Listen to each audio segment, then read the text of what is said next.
Because the reality is, we spend more time practicing, training, lifting, meetings, right, than you do actually in the game. When you think about a game, right, they say, a game is 5 to 7 seconds per snap, right, if you're playing 60, 70 plays. So you're about 6 minutes of actually snap to whistle in a game, right? Okay, you do that over the course of a 12-game season, hopefully 14, 15 games. Talking an hour and a half that you actually play when you really think about it, right? From snap to whistle, you actually play. You spend an hour and a half playing. We were just out there for an hour and a half in one day, all the time in the lifting. So it's just the process of building, right? You have to, this time of year, you have to love that process of building. And like I said, being around guys, it's fun. Okay. Anything kind of stay on your mind, top of mind? Oh yeah, punt protection, kickoff coverage for sure, right? And then make sure somewhere along the way we can get some pressure on the quarterback to make sure that they have to punt the ball. Those things are on my mind. Is that something you can address, or you just hope for the best that people pick up on things? Yeah, it's just that process of the meetings, right? Again, loving that process. It is the lifting, it's the practice, but it's also getting in that meeting room and teaching. Hey, let's make sure our eyes are here. Let's make sure our stance is here. Make sure you're loading the weight. As simple as I've got to move to my right. Make sure the weight is on your left big toe to push to go that direction. And you see something in a stance. It's just keep coaching, keep teaching. Right? Our job as coaches is to teach. Right? Thank you. Yeah. With Saturday being the first scrimmage, sure. When you talk about the importance of it, is it more about kind of seeing where the guys are coming off the summer through those first practices, or do you kind of feel like it's there and it's now depth chart building? Yeah, I think it's really starting to stack the roster, like who's where on every phase, right? Offense, defense, kicking game, starting to stack the roster of, okay, who can we trust? Right? Who's going to, in a moment where, hey, there's a little bit of heat and competition, and who's going to rise, who's going to go down, right? Like who's going to respond to the moment, and who is the moment maybe going to be a little too big for, even on a scrimmage. I think that, it's really an evaluation time right now for us. How you guys as a coaching staff amplify that, I guess, urgency and intensity in a scrimmage setting? Yeah, one is conversations ahead of time. Right? Let's be honest with young men. Let's tell them what this is about, what we're looking for, and see who's going to go respond and rise to the occasion, or maybe not respond the right way. I think it's just honest conversations with those young men. You mentioned process of building, and Smith and Rossi all kind of said the same thing, that this isn't going to happen overnight, and it's going to take, this could be like a multi-year thing, right, to get it on. So how do you manage just expectations and maybe having to like move the bar where expectations are? Yeah, great question. You never move the bar. Yeah. Right, we just keep building to the bar, right? I told the guys just yesterday, high expectations won't survive low standards. Right, the expectations are the expectations, but we're never going to drop those standards, right, to get to that point. Now we just keep calling guys up to it, right? Not calling them out, calling them up. Hey, this is the standard. And when you see that, when you see it, let's praise them up, right? We're not at a point right now, like, right? Hey, like you're not getting it done, right? This is the standard. Look, he's doing it now, right? He's raised the bar. He's put it, right? This is what we're looking for. So I think we're at a point as you're building, right, trying to go through that process. Let's show them what we really want it to look like. Whether it's how hard a young man is playing, or a fundamental that he's playing with that we've coached, right? That we do this all the time of, hey, look at this. I did this yesterday in a special teams meeting. We repped something in a drill period, and then we went to a unit team period, and it did or did not show up. Why did it show up? Why didn't it show up? So just keep showing them the examples of what you wanted to look for. You did it here, why didn't we do it here? Or we did it here, and look, guess what? It showed up when we went to go play real football. Jonathan Kim and Stephen Jonathan Kim obviously give you a couple of returners. I guess what have you seen from them in fall camp, and any update on returners? Yeah, I think just overall, just a couple of young men that are very intentional about their work, very intentional about that process. Right, as you look at who they are, and they're just very focused young men, and I think they're also young men that they come out every day with an intent and goal of, I'm going to get better at this. Right? You go out to practice every day, like I've got to get better at my takeoff, I got to get better with my hands, I've got to get better at how I bend, how I move, how I write C blocks. You're working on all those things, but we should be coming, part of that process of building is like, I am going to walk off this field today knowing I was better at X, Y, or Z. Well, you choose that, but just trying to. But those are young men that walk out like, I'm going to work on this fundamental today and be better when I walk out of here than when I walked in. And anybody who's standing out in the return game, and it'll be Yeah, there were a couple of, certainly good young men, back there, obviously, Alante Cadillac has done a great job back there and been consistent. And then, we're just trying to find some other young men that, are ready for this moment. I think there's a group of guys that we're just keep attacking, keep evaluating. Coach KB can, also talk to that because he handles the return phases a little bit more than I do. And he's paying I'm getting those guys. I'm focused on getting those guys tackled. Yes. So. Sticking with that a little bit, bringing Caden, how has he been working? Do you have any idea of who's Sure. the holder at this point? Yeah, I think we're looking at a very consistent battery of Caden Schickel, as the long snapper, but Eckley has been doing a great job at holding. And then we got another little group of guys that have been, staying ready. But that battery from last year of Schickel and, of Eckley and Kim, they're very comfortable with each other.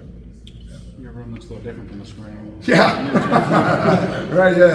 Another way you get some new guys in. We've seen Jordan Hall doing a little bit, Sure. part-time stuff. But just how are things going along for you? About Yeah, really like those young men. Ty Gillison being new, his older brother Trent was here, so both Avery Dunn and Chris Bogle know Trent Gillison, so there's some ties and connections there.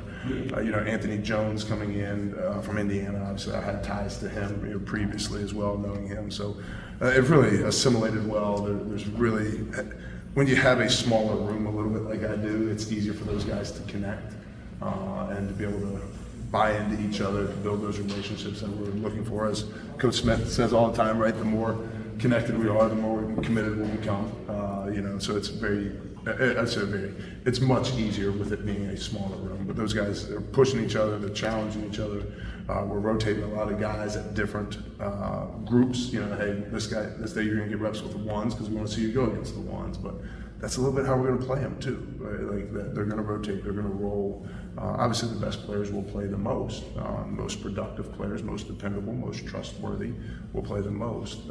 But I really see a good focus, intentionality of competing with each other in that room, not against. Knowing that, we literally this morning talked about the old poem by Rudyard Kipling: the strength of the pack is the wolf, the strength of the wolf is the pack. Right? You hunt together, you work together. We talked about that just this morning. And there's also an old Russian proverb that says, right, the legs feed the wolf. How do wolves hunt? Right? They run. They wear their opponents down. Right? The more guys we have in play, we can wear people down, right, and just outlast them. How many do you feel good about playing right now, I guess, or where do you hope to be with Certainly I feel good right now at this point, about 3. I think there's a couple other guys. You asked about Jordan Hall and some situational pass rush, which also allows us to take a play off here of a guy, or take a play off, there of a guy. So, I think there are definitely some guys really come along. We watched a lot of film even last night, this morning, of just NFL pass rush, of how they turn corners and how they work edges and how the lower half is working in conjunction with the upper half. So I think some guys are really understanding that and developing in that. What ultimately determines your Jalen Thompson's home? I figured with the two Yeah. Jalen Thompson, Yeah. that kind of be a little more clear. Yeah, he's kind of right now at this point, he's gone more to Coach Lingy. We felt good about some of those guys that we brought in, and it probably suits his natural skills a little better to play that strong side, field side end for us. But he's really, even today, he has some really good reps of edge pass rush, and so another guy that has some flexibility, where we put him and place him, just to create matchup problems. Did that experience he had? 100%. I mean, how much does that help you maybe, I don't know, either mask things in the fall? Yeah. Or? 100%. It gives you just depth, right? God forbid, right? Somebody gets hurt. Hey, Jay, we need you to go over and plug and play a little bit here for a week or two. To have that depth, because we've got, that's one of the strengths of our defense right now, is just playable depth, right? We've got a lot of guys that have played meaningful snaps of football, just in my room alone, right? Talking about Chris Bogle, Avery Dunn, Anthony Jones, Ty Gillison, right? Those 4 guys have played meaningful snaps in Power 4 football games. So, no. You knew obviously the Rossi system from previously. Sure. You knew Anthony Jones from Indiana. Yeah. How have those two meshed together? Yeah, How's it come along? yeah, that's a great question. You know, and as we watched film with of Anthony through that portal process, you know, I tried to step back because I know the ins and the outs, and I know the goods and the bads and the pluses, minus. But to be able to sit with Joe, what does this position look for? What do we need out of it? What do I know that he can do from practice reps, from game reps? Joe seeing it on film, I think it was just very easy to be able to say, yeah, this is a really good fit positionally for his skills, his ability. I mean, you know, he's 6'3.5", 6'4", 260 pounds, and played Sam linebacker mostly for us last year at Indiana in space. But to move him a little closer to the box and put him in that position to play the defensive end jobs, but also has that. We talked in the spring about outside linebacker jobs. Right, and he has skills to do that, but also be a really effective edge pass rusher too, because that's what that position needs to be. Every bit of a defensive end, every bit of an outside linebacker, and a really disruptive pass rusher. From a special teams standpoint, Coach said the other day. A little bit more in depth as he's evaluated those guys as being in charge of the return phases, but you know, there are some guys again guys have played meaningful snaps. Right, and you never want to underestimate the value of the guy that's been on the stage and had the crowd going and has had to go through the process of the weather and you know, like done it. So you know, we'll let Coach KD speak to that a little bit more. But you know, we collectively as staff feel that there's some guys that again they've got some history doing it, which again there's great value in that. Now, Bogle's a seasoned veteran, but how much have you seen him come along from the spring? I imagine he's probably taken 2 steps. Yeah, I think the biggest thing for him is, you know, in the spring things were still new systematically. And as we go through meetings, actually Chris sits front row, dead smack in the middle. He is the front row, middle of the row student, right? And again, we're only talking, right, 2 rows, right, 3 across, right? Like it's not like, but you can just see the processing, right? When you have conversations in meeting, right? You ask questions in meeting, it's just, it's the conceptual understanding is really points at the next level for him. Because when you look at OTAs from February, pre-spring ball, now you reinstall it in spring ball. We do our OTAs over the summer with those guys. There's 3. Now we're preseason camp. We're into the 4th install really on packages for him. So you can just see the conceptual understanding. Which then when you do have that, now you start to play fast. Because you're not thinking, you just, I know what I'm supposed to do. I know what these keys look like. I know what the reactions are. Now I can go play fast, and I think that's where Chris is right now. He's just, the processing is slowing down, so his speed is going up. How do you and he split that up? So I kind of handle the coverage units. Yeah, I handle the coverage units, punt and kickoff, which really are defensive units. Sure. Right, and then Chris, or Keith, handles more of the return units, right, which are blocking, catching, Field goal? offense, defense. Okay, gotcha. Yep. Who's the fake or the trickster department? You know, Well, I guess it's kind of both, because you could be talking punt fakes, or you could be talking field goal So you fakes. guys collaborate So, type of yeah, thing? You yeah. guys have- And we still come together, we still meet, we've got a staff, you know, of analysts and support staff that, you know, we're putting the whole thing together as a staff, but again, those guys kind of lean towards more of the returns, more, which helps us divide our time too of still offensive and defensive responsibilities. You mentioned that Gillison has some connections here otherwise.